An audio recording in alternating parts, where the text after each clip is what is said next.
Hello everyone, আমি স্মৃতি রায় আবারও ফের একটা নতুন ব্লগ নিয়ে তোমাদের মাঝখানে চলে এসেছি।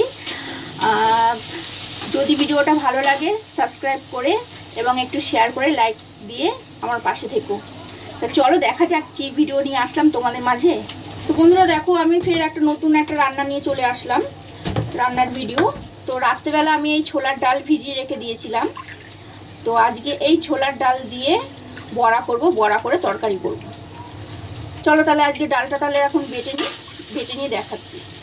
এই ডালটা বাটবো, এর মধ্যে একটু আদা দেবো, একটু কাঁচা লঙ্কা দেবো, কাঁচা লঙ্কা একটু নুন দিয়ে ডালটাকে বেটে নেবো। চলো ডালটা বেটে নিয়ে চলে আসছি। এখন আমার ডালটা বাটা হয়ে গেছে, এর মধ্যে একটু আদা, একটু কাঁচা লঙ্কা, একটু নুন দিয়ে বেটেছি।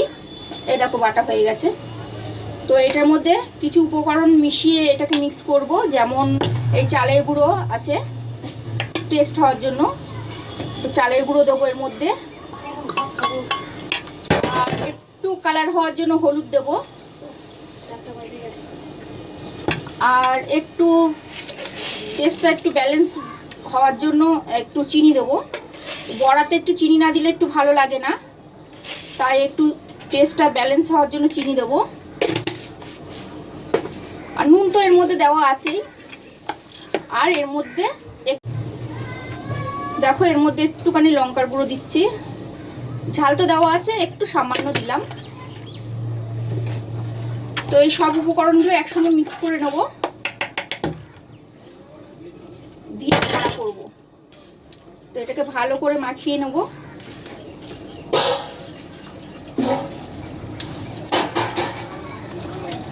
ডাল বাটাটা ভালো করে মাখিয়ে নিয়েছি। তো এদিকে ভাত হচ্ছে, আর এদিকে কড়াইটা আমি বসিয়ে দিয়েছি, অন করে নিচ্ছি।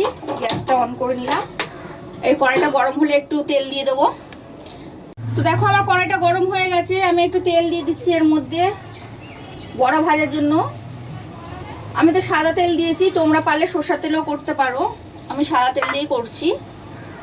তো আমার তেলটা গরম হয়ে গেছে।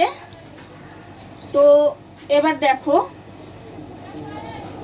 বড়াগুলো এরকম এরকম সাইজে করে কড়াইয়ের মধ্যে ছেড়ে দেবো।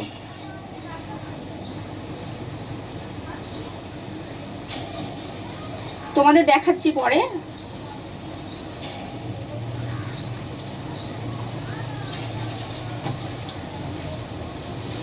তো এদিকে আমার বড়া হচ্ছে। আর দেখো আমি বড়ার তরকারি করার জন্য কি কি কেটে নিয়েছি। এখানে আলু দিয়েছি, আলু কেটে নিয়েছি। তো তরকারিটা একটু বেশি হবে বলে আমি একটু বেশি আলু নিয়েছি, তোমরা পারলে একটু কম নিও। আর এখানে আছে দেখো পেঁয়াজ বাটা, আদা আর কাঁচা লঙ্কা বাটা। আমি রসুন দিচ্ছি না, এখানে পেঁয়াজ আর আদা কাঁচা লঙ্কা বাটা দিয়েছি। আর পারলে তোমরা নিরামিষও করতে পারো, এটা আদা আর কাঁচা লঙ্কা বাটা দিয়ে জিরের গুঁড়ো দিয়ে ধনের গুঁড়ো দিয়েও করতে পারো। আমি যেহেতু নিরামিষ করছি না বলে আমি একটু পেঁয়াজ দিলাম। তো বন্ধুরা দেখো আমার বড়া ভাজা হয়ে গেছে। তো আমি বড়াগুলো তুলে নিচ্ছি এক এক করে। দাঁড়াও তোমাদেরকে দেখাচ্ছি। তো এই বড়াটা একটু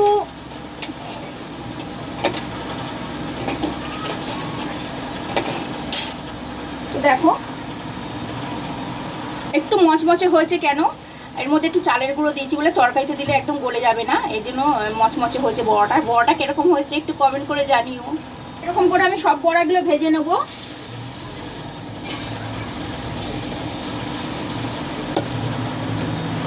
তো দেখো আমার সেই বড়া সব ভাজা হয়ে গেছে, সব কটা বড়াগুলো কিরকম ভাজা হয়েছে তোমরা বলো।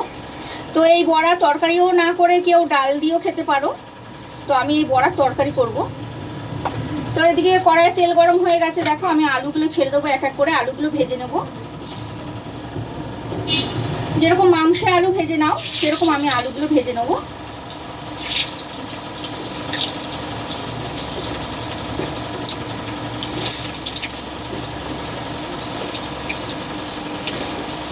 তো দেখো আমি আলুগুলোকে ভেজে নিয়েছি, এরকম ভাবে ভেজে তুলে নিয়েছি। এবার কড়াইয়ের মধ্যে তেল দিয়েছি, এবার একটু গোটা গরম মশলা ফোড়ন দেব, তেজপাতা দেব, আর একটু সাদা জিরে ফোড়ন দেব।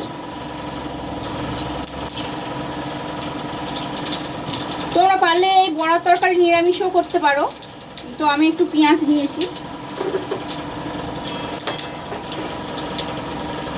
তো এবারে পেঁয়াজ বাটাটা ছেড়ে দেবো তেলের ওপরে।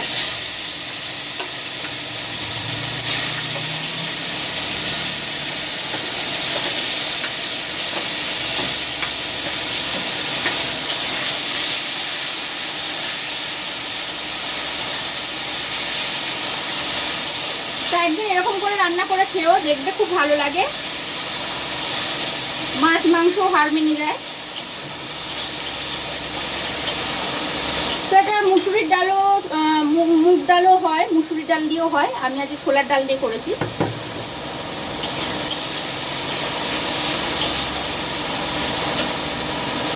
তো পেঁয়াজটা একটু ভাজা ভাজা হয়ে গেলে আদা আর কাঁচা লঙ্কা বাটা দিয়ে দেবো। এর মধ্যে একটু নুন দিয়ে দিলাম স্বাদ মতো।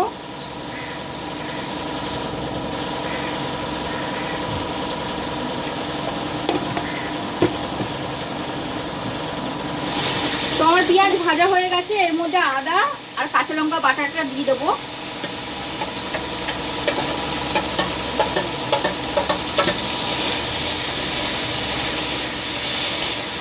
তো আদার গন্ধটা একটু চলে গেলে তারপরে এক এক করে মশলাগুলো দিয়ে দেবো।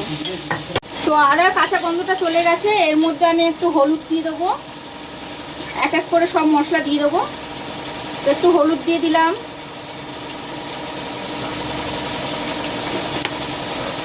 একটু জিরের গুঁড়ো দিয়ে দিলাম 1 চামচ মতন, আর একটু ধনের গুঁড়ো দিয়ে দিলাম, আর স্বাদ মতন একটু, যাতে টেস্টটা একটু ভালো লাগে বলে, ব্যালেন্স আসে বলে একটু চিনি দিয়ে দেবো।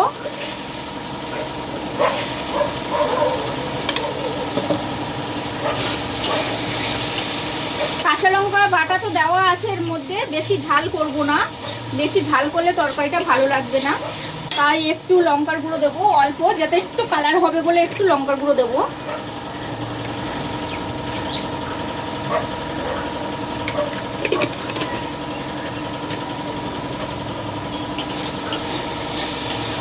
তো আমার সব মশলাগুলো ভাজা হয়ে গেছে, মশলা ভালো করে ভেজে নিয়েছি, কষিয়ে নিয়েছি ভালো করে। এবার আলুগুলো ছেড়ে দেবো,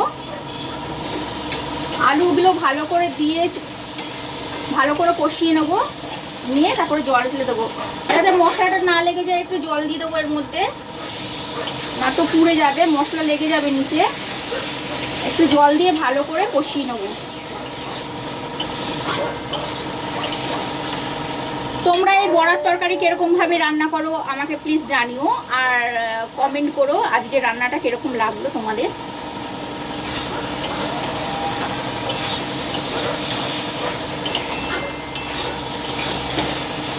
ক্যামেরায় দেখাচ্ছি, দেখো তরকারিটা কষানো হয়ে এসেছি, তেল ছেড়ে দিয়েছে, দেখো জল ঢেলে দেবো এবার। কষানো হয়ে গেছে তরকারিটা, এই দেখো তেল ছেড়ে দিয়েছে। তো এবার জল ঢেলে নেবো, তরকারি আলুটা কষানো হয়ে গেছে, এবার জল ঢেলে দিচ্ছি, পরিমাপ মতন জল দেব। একটু বেশি জল দিলাম, কেননা বড়া কি হবে, বড়া ফুলে গিয়ে জল টেনে নেবে, ঝোল একদম টেনে নেবে, তাই জন্য একটু মাপ মতন জল দিচ্ছি।